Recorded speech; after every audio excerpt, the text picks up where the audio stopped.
Good morning, Bendigo. It's Tamika here from Greater Bendigo Snake Control. I'm back from holidays, mostly back in action.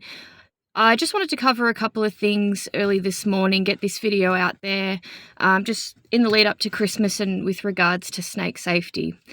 Now, Bendigo Hospital is already reporting a couple of snake bite cases, one of which was actually a family member of mine, but they're okay, thankfully. The reason I bring this up is because the bites that I'm aware of have all been due to people being out in the gardening, possibly preparing their yards for the Christmas holidays when family and friends come over. These guys had received bites to exposed areas of the body, arms, legs. Now, when it's a really warm day outside, it's a nice day, we tackle the garden, we might be in a dress, singlet, shorts, things like that, because that makes us feel comfortable. But please be mindful at this time of year, especially when you're tackling any gardening. It's really important to think about your PPE because snakes can be around. They might be in long grass, they might be under some old debris or timbers that might be laying around the yard. So when we're walking past them, when we're walking through them or reaching into things, if there is a snake in there, we could be at risk of a bite. So please be mindful to wear some gloves, long sleeves, trousers, boots, things like that, and even a hat, because second to that, being out in the sun, obviously we don't want to get sunburnt. There's already been over 300 cases of people presenting to hospitals just for sunburn and sunstroke alone. So 2 things to think about: snake safety, being sun smart. The other thing that I wanted to mention, again, is just how important it is to follow our instructions over the phone when we're speaking with you, as you've called us for some snake advice or you have a current snake situation. I will always give instructions prior to my arrival, depending on what the situation is. If I'm not attending the job, I will still reiterate those instructions and then pass you on to the next available snake catcher. Now, a few weeks ago, I mentioned how I had given some instructions with regards to a snake indoors and what to do.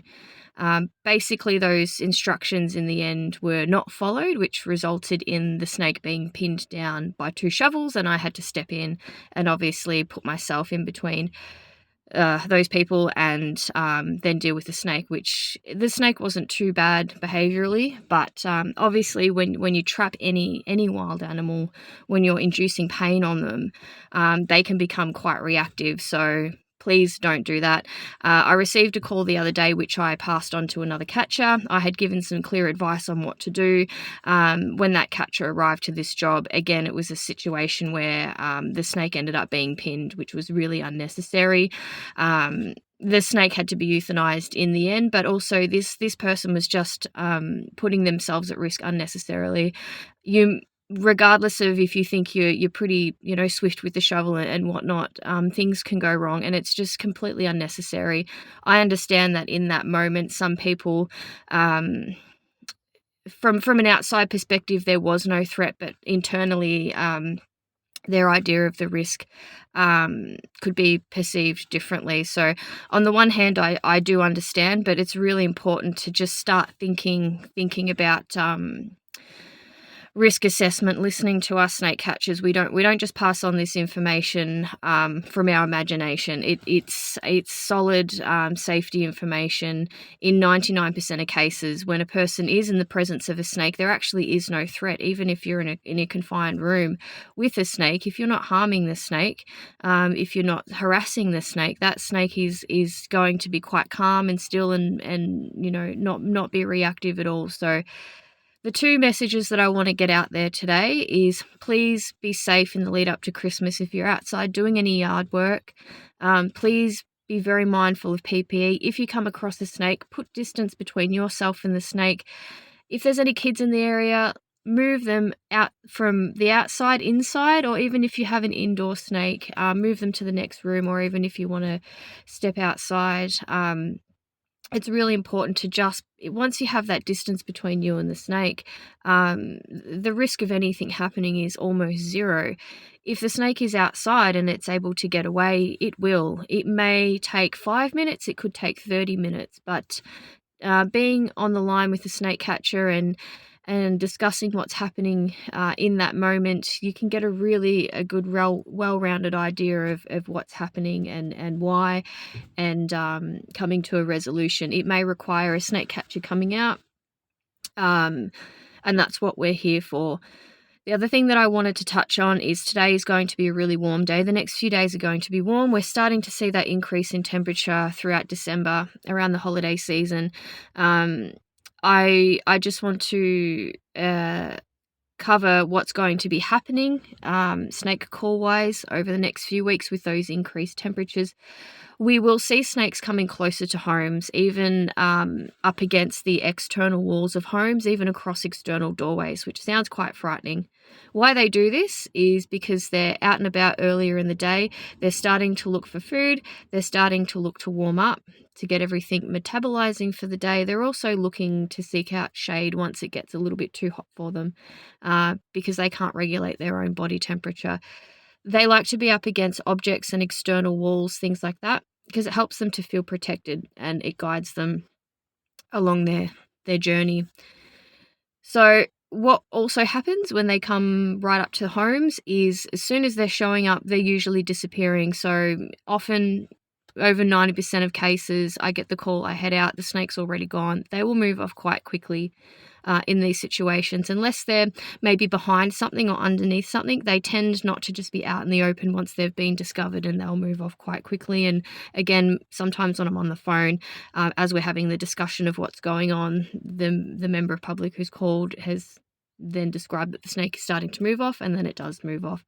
Try to get into the habit of just having a look down as you're stepping outside, looking left to right, keeping the area around your doorways as clear as possible, shifting any pot plants a little bit away from the wall, keeping about a metre or so either side of your doorways, just provides a good field of vision for when you're either stepping outside or approaching the house. Dog beds and things like that, just be mindful to give them a bit of a check every now and again.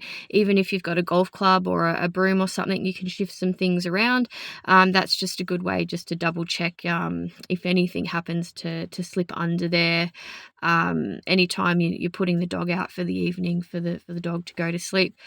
Pet safety is something to really consider at this time of year as well. So you can have things like vet pay, afterpay, zip play in place, just in case there's an unexpected bite. And around this time of year, around Christmas, I know a lot of us might be struggling a little bit financially, though. So those things are a good thing to have on board. If you suspect a bite, definitely get your cat or your dog to the vet clinic right away for a routine blood test.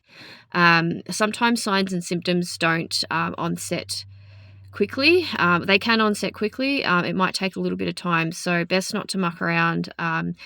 Get your cat or the dog secure or in a carrier in the car. Give the vet a call as you're heading to the vet, just to give them the heads up that you're on your way.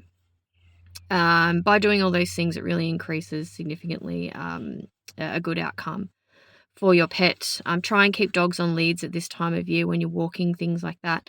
And cats should be in a secure space or indoors. I attended a dog snake altercation the other day. Now that we're getting into the really warm part of December, we might see a slight escalation in those cases, unfortunately. This time of year is also a time of year where we start to see a lot of cases for snakes indoors. Again, they're trying to get inside to get away from the heat. Just check what gaps might be under any of the external doorways. Check that any screen doors aren't damaged and try and patch them over as best you can. Sliding doors, the overlap sometimes creates a gap if one of those doors are open.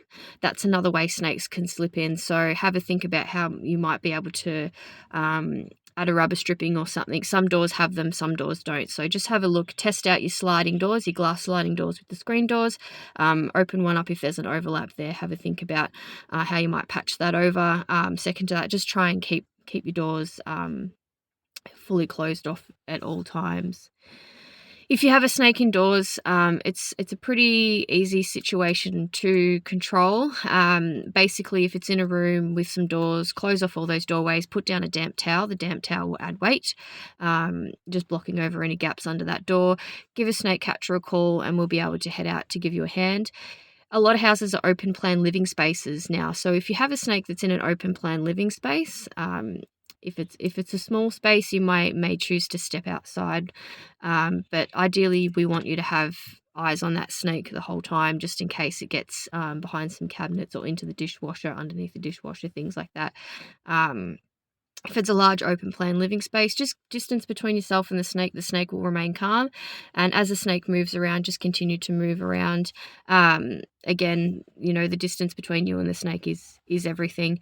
And then just give us a call. So now that we're having a few warm days in succession, we'll also find that snake activity is starting to um, increase through the day, early in the morning and in the evening, and around dusk, through to sunset. People might go outside to have a wine or enjoy the sunset, water the garden, things like that. Just be mindful of where you're walking, because snakes will be a little bit more active into the evening. Their food sources will be active into the evening as well, so that's why we get snake activity going later into the evening during the warm days. That's the take-home message for today. I really encourage people to share this video, more so just for the information, especially around this time of year. We're heading into the silly season. It's called the silly season for a reason. We're frantically trying to get ready for Christmas, but also a lot of accidents happen this time of year. And one factor is snake bites. So I'd really like the snake safety message to get out there, and just to really reiterate to yourself, friends and family, just about snake safety, and really just leaving it alone. It's really not worth the risk of a bite, and also there's a lot of unnecessary harm that's placed on these animals, regardless if you like them or not. It's still not okay to be killing them unnecessarily. But again, it comes back down to that perceived threat. But if we can get that message out there to people to really reiterate what the true risk and threats are around snakes, I think that's really important. So be safe, everyone. And leading up into the weekend, again, if you're tackling any yard work, getting the house prepared, just be really mindful of your PPE.